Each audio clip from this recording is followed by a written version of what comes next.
Welcome to the Hot Pass Podcast. We've got a really exciting one today because it ended up being a fantastic racing in Iowa. The Xfinity Series had the tire wear. We had a wee bit of tire wear, I guess, in the Cup Series. I wouldn't say it was like crazy, but we could pass. It almost was racing like a mile and a half. It was a great race.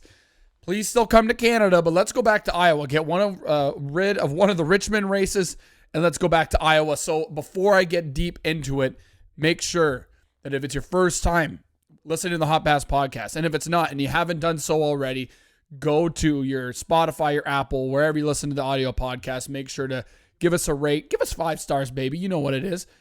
And then subscribe to the podcast. Hit the notification bell. Go to the YouTube. Go to Hot Pass Podcast. The link is always in the bio. Go over there. Become a subscriber. Watch the video. We're wearing my new Craftsman Truck Series 96 hat. It was brown and black and everything and yellow everywhere. And did some spot treatment on it. Made it, bleached it. And then now it's gorgeous white. Sweatband is beautiful. And we're wearing what year is this? 1998. When it's a shirt that I got from my grandfather when the Cup Series did a race or whatever over in Japan. So you want to go check that out. It's got a little front hit, the back hit. Maybe I could try and post a photo if I can remember to put it on the YouTube. But the back hit is beautiful. Unbelievable. Okay.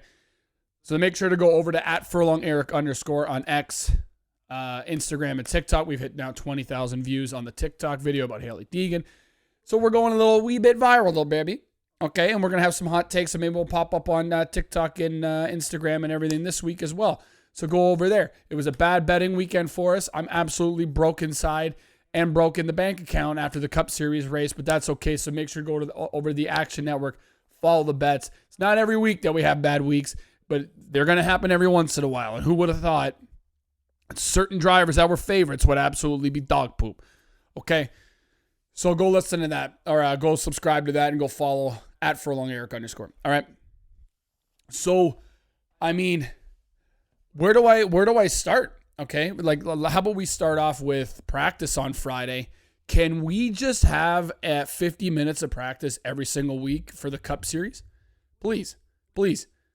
Guys, like, the amount of cars on the track was insane and it was beautiful. Ty Gibbs ends up blowing a fucking tire.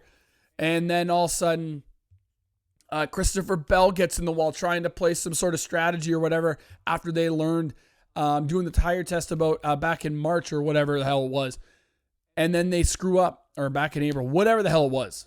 They screw up and he gets in the wall, has to go to a backup car, and was still extremely fast. We'll get into that. It was unbelievable, man. You're sitting there watching the amount of cars. Let's do this every week. Get more data. These cars, they can dial these cars back, like really in for Sunday. I love it. It was beautiful.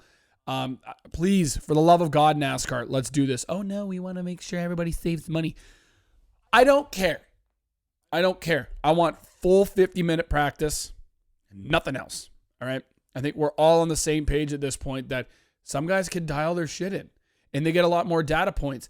Like if Christopher Bell didn't have that full 50 minutes, also they did the tire test. If he got into the wall and they didn't have that full 50 minutes, they probably would have been a terrible car, but they had all the data points for doing the tire test and they had 50 minutes of practice. Well, he obviously didn't get the full practice, so it kind of defeats my point, but they had so much data from the tire test, and then like Daniel Suarez running well and everybody, like they have so much time to be able to dial their cars in that they can make proper adjustments. Cars that you're saying you're saving money, but these cars that like are running in the back, like Justin Haley running inside the top 10 and then just finishing outside of that. Ricky Stenhouse Jr., all these guys that you say you're saving money to give them a fair shot, they're not getting a fair shot. They need more time on the track. They need to be able to get more data for their cars. A lot of these guys don't even have fucking sim racing or whatever to be able to even dial in their car. They're not big enough teams to be able to even have that. This is their opportunity to get in the car and be able to drive around and get the feel for the track. What's the track doing? What's it like when it's laying down rubber? What's it like when you're in traffic? This is what we need on a weekly basis. For the love of God, NASCAR, change it. But they won't. We're trying to save money for everybody. Shut the hell up. At this point, you're not saving money, man. You're hurting everybody, and you're hurt.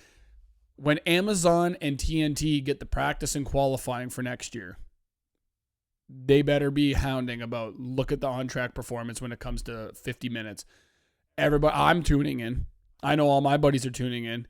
And back in the day, everybody used to tune in for practice because they're like, we got an hour of practice going on right now. Or they would have they would have a full week at Daytona of like all the stuff going on in the tracks.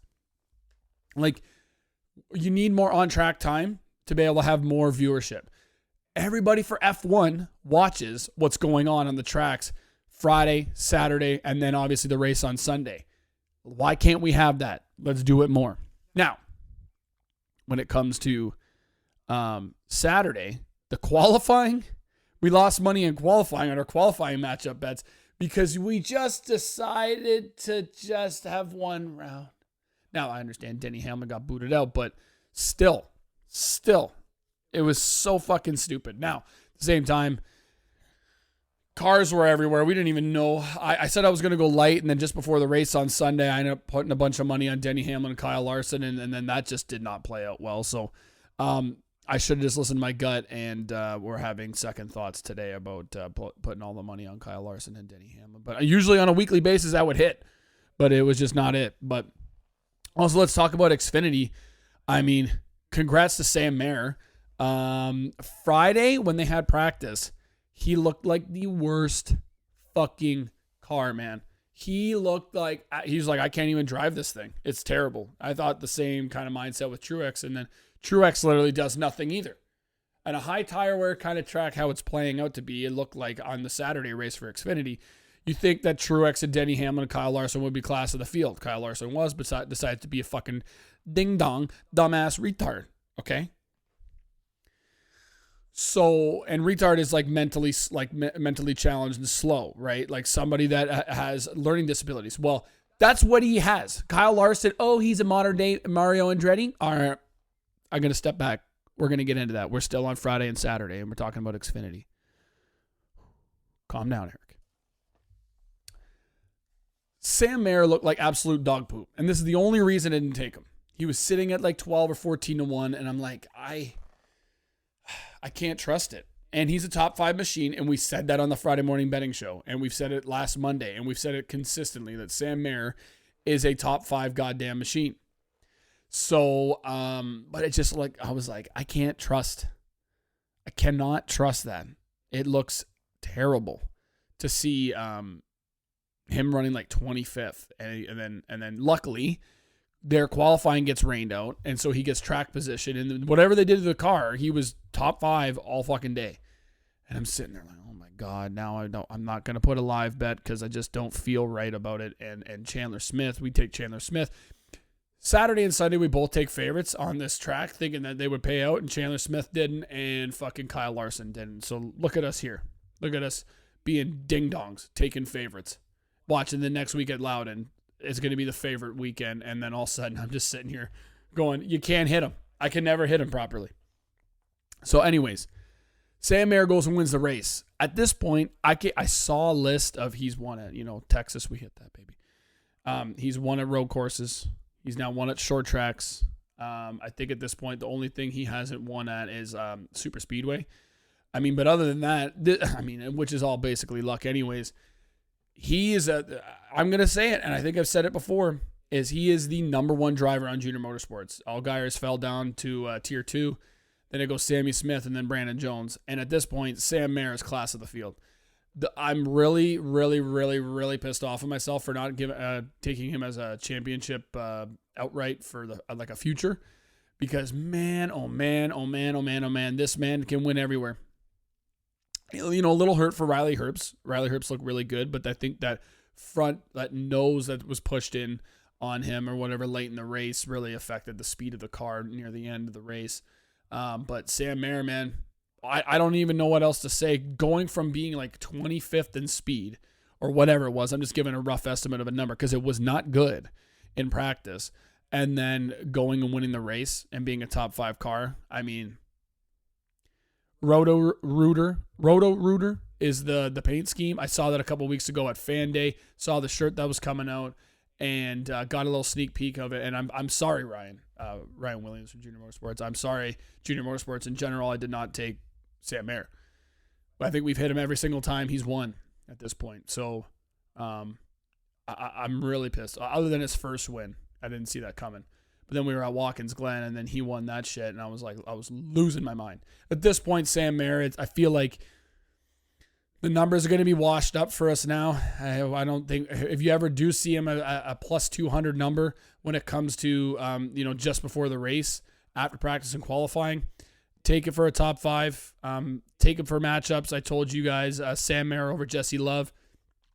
That was a lock because Jesse Love blew a fucking engine or whatever. I mean, we had a good week. Xfinity has been my most profitable. I feel like at this point, Truck Series and Xfinity Cup has just been absolutely disastrous this year. And on the Action Network, you guys go over there and you guys see that I'm not extremely negative. Overall, I'm still up 65 units or whatever for NASCAR Cup Series bets. But over the last 30 days, you see like the Cup Series bets. I can't put down Truck Series and Xfinity. But if you guys go to my social media at @FurlongEric _ on X, I always post like what I've won and what I lost in a day or whatever for trucks and Xfinity. So you'll see we're up a lot of money this year. It's just like Cup Series. Like last year I was hitting truck. Oh my God, I'm smacking the shit out of the microphone. I'm getting excited.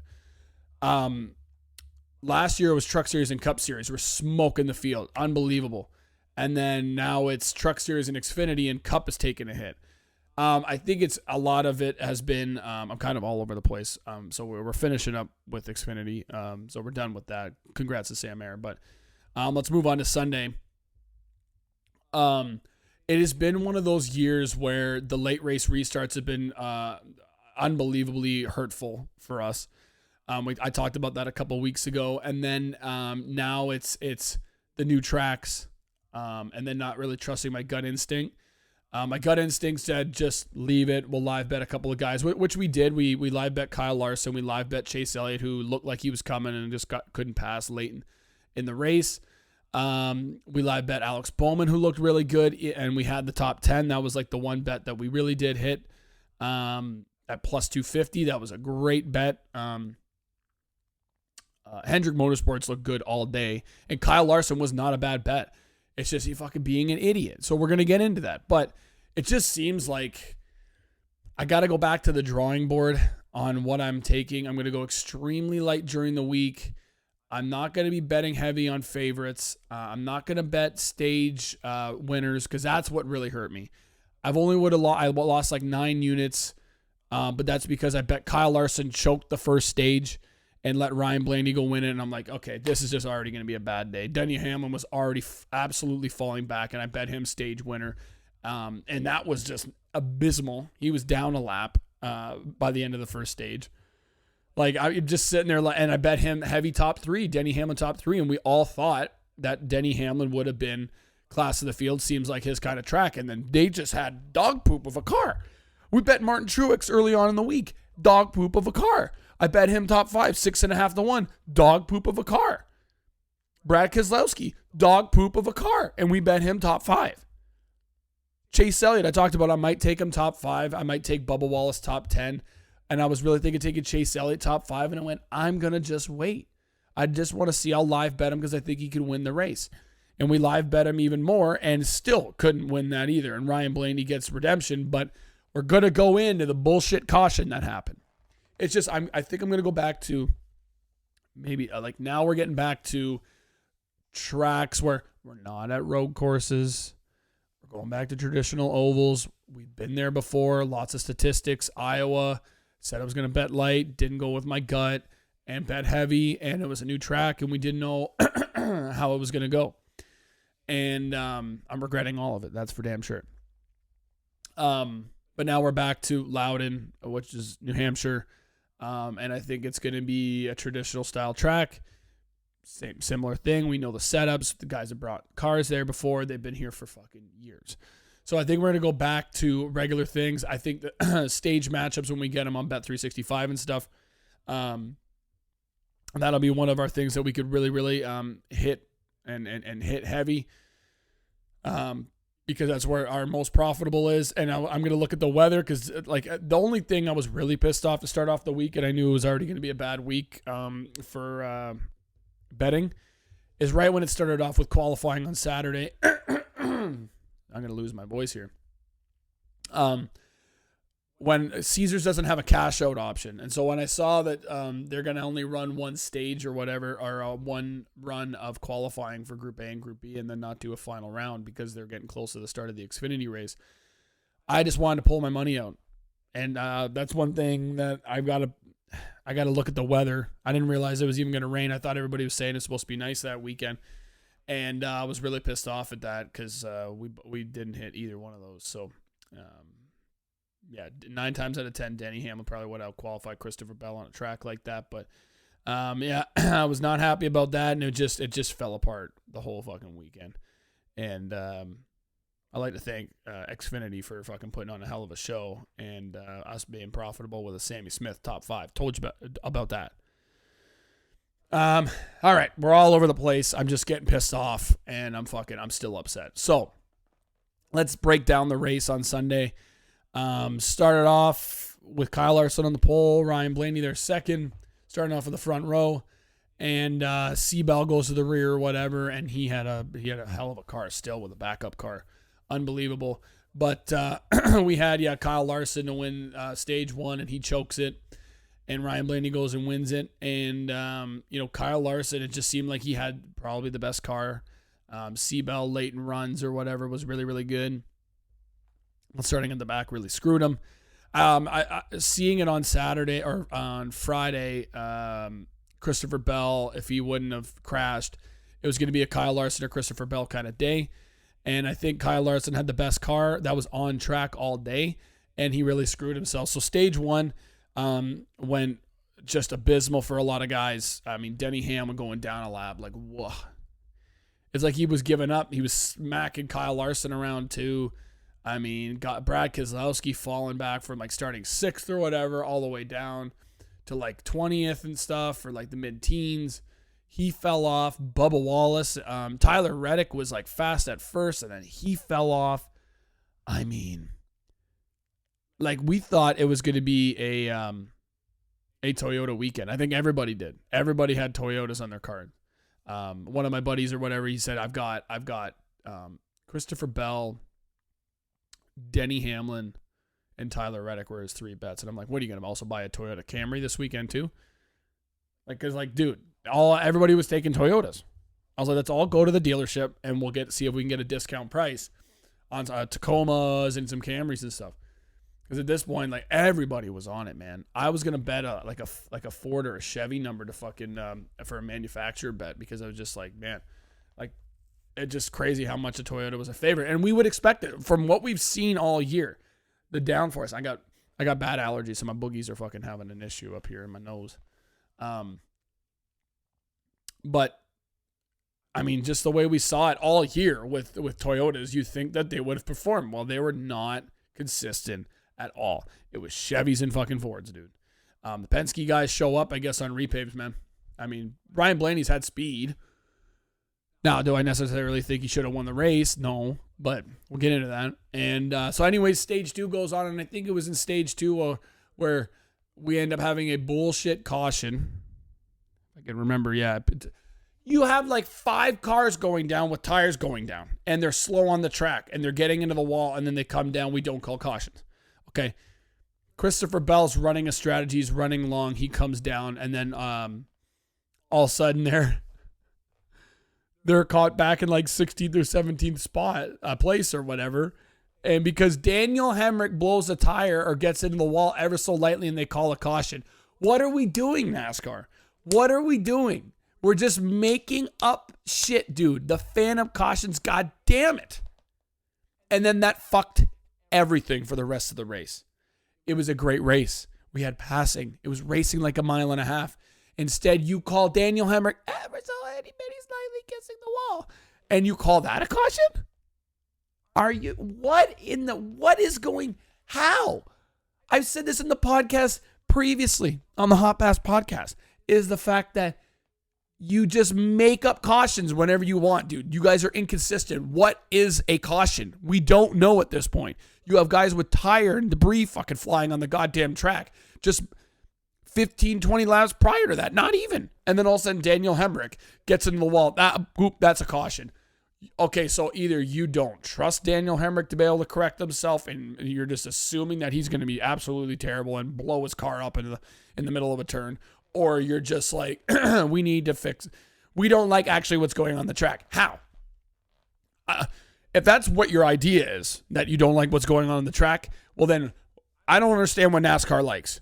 I'm trying to just figure out why that was a caution. I'm just trying to brainstorm ideas here because I have no fucking clue what's happening.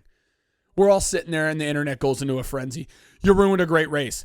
And then what happens after? Caution fest, right? Caution fest. Kyle Larson decides to be an absolute dumbass. Going 3 wide on the outside of Daniel Suarez. Now, Daniel Suarez spotter should be saying Kyle Larson's on your outside. It's not Daniel Suarez's fault, but he also said, I didn't realize I was 3 wide. Well, then is your spotter like just absolutely fucking stupid? Is he even there at the race? Is he at home eating a bag of potato chips? Is he there looking the other way, checking out booty cheeks like the fucking Fox camera guys have been over the last couple of weeks before NBC has now came in? If you guys don't know that, Fox camera guys literally in the middle of the broadcast would like go away from the track and zoom in on booty cheeks. That's what they were doing in the stands. Oh, female booty cheeks, not guy booty cheeks, all right? I understand it's June, but it's female booty cheeks, not males. If it was males, then we're going to have to start questioning some people. Like, what the hell's going on here, huh? This is supposed to be a God bless America goddamn sport right here, brother, and you're going to be showing us goddamn male booty cheeks. At least show me one of the drivers' male booty cheeks. I don't going to see a man that's 550 pounds with his ass cheeks hanging out of his jeans when he's drinking a Busch Light beer. I'm going off the rails. I'm pissed. Because Kyle Larson, dude, how many times do I have to say this? And I tweeted it out at @FurlongEric_ on social media. This gives me ammunition every time they say, like the Fox guys. I wonder if NBC will say it. I'm sure they will at some point. A modern day Mario Andretti. No, he's fucking not. No, he's fucking not. Kyle Larson, you are stupid. You, sir, are dumber than fuck. Let's have a great car. This guy just blows my mind that how people are fans of this guy. Imagine being like, we're the number one. We're the fucking best. We're going to win some fucking championships. That doesn't even fucking rhyme, but I don't care. And then all of a sudden, this idiot has a great car to be able to win the race, and he goes 3 wide like a dumbass. You don't have to go 3 wide right there, Kyle. You're an idiot. And this is me being biased with money on him at this point. But it's like, I can never win with Kyle Larson because he's fucking stupid. Mario Andretti, great driver. One of the greatest of all time. If not one of the greatest, okay? In some people's eyes, the greatest, all right? Not mine, but the greatest. And then you're going to go, yeah, Kyle Larson, the guy that either wrecks his ass off or goes and wins the race is Mario Andretti. Shut the fucking front door. Shut the door. This door's open over here. Shut it. It is open over here. Shut the door, slam it closed. Let me go over there. I'm going to shut the door. You're going to hear it, okay? Hopefully you hear it. I slammed the door shut. Did you hear that? I'm pissed.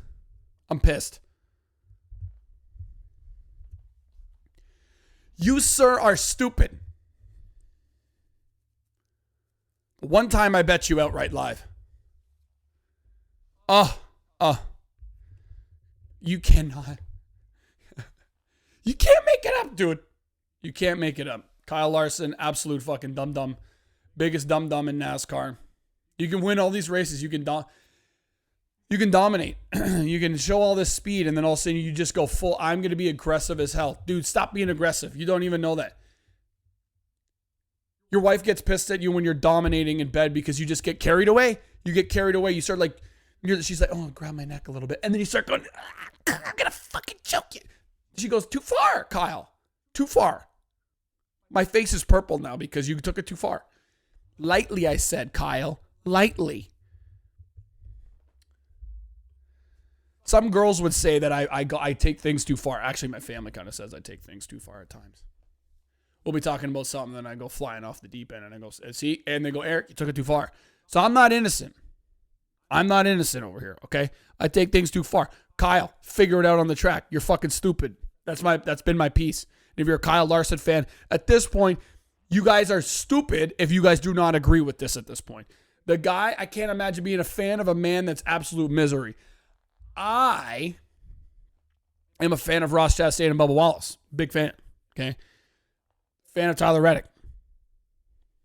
At least I can run 5th to 15th and keep my car intact. Kyle Larson will run first or dead fucking last. Imagine that. Your man is winning races, all these races, and then boom, explodes.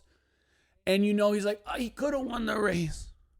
My drivers, it's like they'll be like 7th place, and you go, well, we just didn't have that car that day, but I'm never like truly low, because my drivers could get to the end of the race. Kyle Larson just goes, I'll get to the end of the race or explode on impact. You fucking idiot, man. God damn. I'm pissed. Anyways, move on from that bullshit. And then the rest of the race, I mean, it was good racing. I think, how do you go back from that after what I was just going on a rampage about? Yeah, the rest of the race was good, man. I mean, you could pass for the most part. I feel like on the long runs, is like you could really see who had good cars.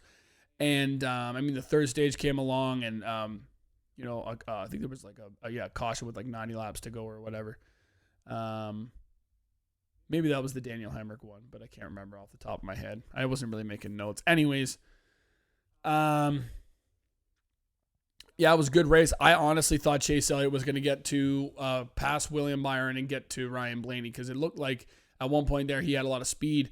And for a lot of laps though, after that, I was like looking at it and going, I thought William Byron was going to get to him, but they just stalled out, man.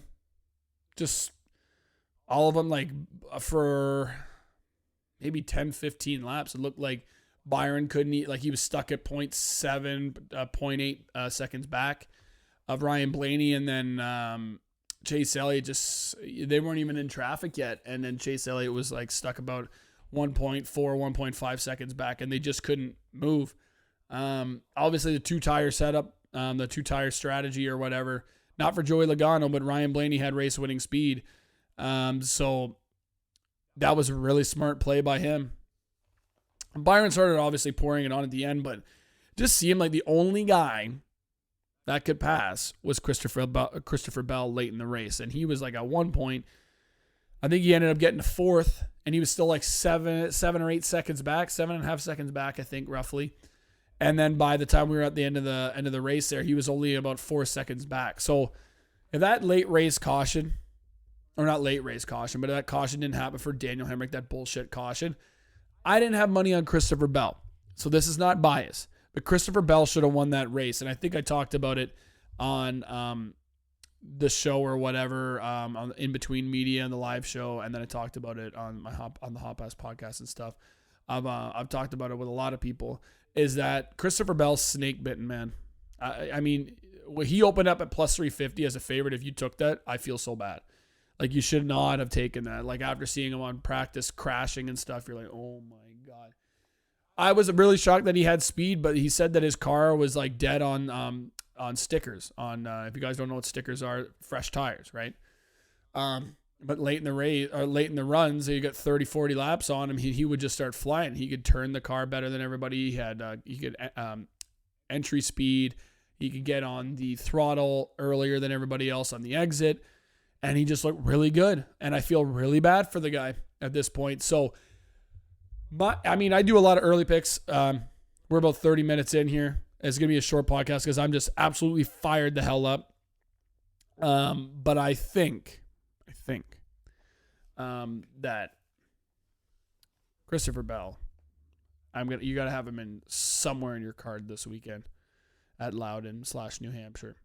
I think he's coming for a master class. I really feel bad for the guy. He should have won the race at Gateway. Blows his engine, or he's blowing up. And then this weekend, NASCAR screws him. I mean, what has Christopher Bell done to deserve this stuff? Oh, also, Kyle Busch continuously getting bullied again. Kyle. We talked about it. We talked about it last week. Kyle, I mean, it looked like once he like got up, somebody beat him on, in the middle of turn 1 and 2 or 3 and 4, whatever the hell it was. It just looked like Kyle Busch just gave up and drove off. He's like, yeah, something's wrong with this car. Get me out of here. And he's like, yeah, something broke because we got contact. And I was like, what is Kyle Busch going to do? This is the last thing I'm going to say on the podcast today. What is Kyle Busch going to do, man? I mean, holy fucking shit, dude. Somebody tell me how long this man's contract is there, because he's got to get the fuck out of that car or just please retire. I mean, it looks like he's having fun being a dad, and his dad, and being a dad, and then his son, I think it's Bryson or whatever, winning races and stuff, and he's having a lot of fun, and I think, he's putting a lot of focus into that. Obviously, he still wants to win races. Obviously, he still wants to be able to perform. And they've had speed, man. I've said it. He has speed. He just gets caught up in this shit, and people just ship him out. They fucking bump him and move him. So Kyle Busch has really got to figure that whatever the hell's going on out, man. I mean, he's just getting bullied out there, dude. I'm not a Kyle Busch fan, but this man is getting bullied. And I'm not touching him. I'm not touching him until this bullying ends. And I grew up in the generation, it was the first generation of bullying is bad. They were saying bullying is bad. And bullying is bad. And they're bullying Kyle Busch. We need to end #stop bullying Kyle Busch. I mean, maybe all of his shit in his early in his career is coming to bite him in his ass late in his career. When he was driving the 5, he was being a piece of poo-poo. Then he went over to Toyota. And then early on in his career at Toyota, he was being a piece of poo-poo. And now he's back with Chevrolet. And now he's getting treated like a piece of poo-poo. So maybe it's coming back. Maybe it's coming back, Kyle. I mean, what goes around comes around. That's what they all said to me back when I was getting older. And, So, that's been the Hot Pass podcast. I'm losing my voice. I don't know why. Maybe because I was screaming about the fucking caution yesterday. Anyways, that's been the Hot Pass podcast. Go over to the YouTube. It's going to be out later on this evening. Sorry for the late podcast, but it's also because the late race and the late ending at like 10 p.m. Eastern. It's going to come out later on the Monday. And just accept it at this point. I love you guys. Please go over to the Hot Pass podcast on YouTube. Make sure to subscribe and leave comments and everything. Get the algorithm to help us out by leaving a like and subscribing. And then go check out the outfit with the Craftsman Truck Series hat. The fucking the shirt from Japan, and then go over to the Spotify, Apple, wherever you get your audio podcast. Make sure to hit the notification bell. Leave a 5-star rating wherever you get your podcast. Go to @FurlongEric_ on social media, X, Instagram, TikTok. We got plenty of videos always coming out on there. We're working hard trying to be able to get as much content up all the time. Make sure to go to X. I'm always tweeting out every single day, giving my raw opinions and tweeting back at you guys, anybody that comments on my stuff. So I love you guys. Keep showing your support. It's really meant a lot. We've tapped open the Germany market now too. I understand there's VPNs out there, but who's using a German fucking VPN? It ain't happening. I'm sure there's a big racing culture over there. And we're getting some more English viewers, which is great. So I love you guys. Please enjoy your week. We'll be back this Friday. Just me again. We were supposed to have Ryan from Win the Race on this week, but he's got some plans with some family, which is great. I think he had a really good Father's Day, I hope. So it'll be just me. And I think after that, the week after is Nashville. I think I've got Chris Wormy probably coming on for Nashville. So maybe the Chicago Street Course race, we're going to, I think that's when it is. I'd have to double check. Because it's Nashville the week prior to the long weekend for America or whatever. Because the long weekend in America for the July 4th weekend, I think is in the Chicago race. So then I'm trying to get Ryan on for that. And then we're trying to get some other guys on for the Friday morning betting show. All right. So enjoy your week. supposed to be like in the 90s, maybe 100 degrees Fahrenheit. So in Celsius, it's about 32 to 35 all week here. So I'm going to be swimming by the pool, hitting the gym, getting the toxins out of my body from drinking on the weekend. So I love you guys. Make sure to like, rate, share, subscribe to the podcast. Once again, I know I'm supposed to end this out right now. I love you guys. Go check out the vintage outfits that I've had on my Instagram. All right. Have a good week. We'll talk to you guys on the Friday morning betting show, and let's recover and make bags this coming weekend at New Hampshire. And early pick Christopher Bell, Martin Truex, and maybe Chase Elliott. Okay. Love you guys. We'll talk to you later. Have a good week. See ya. Peace.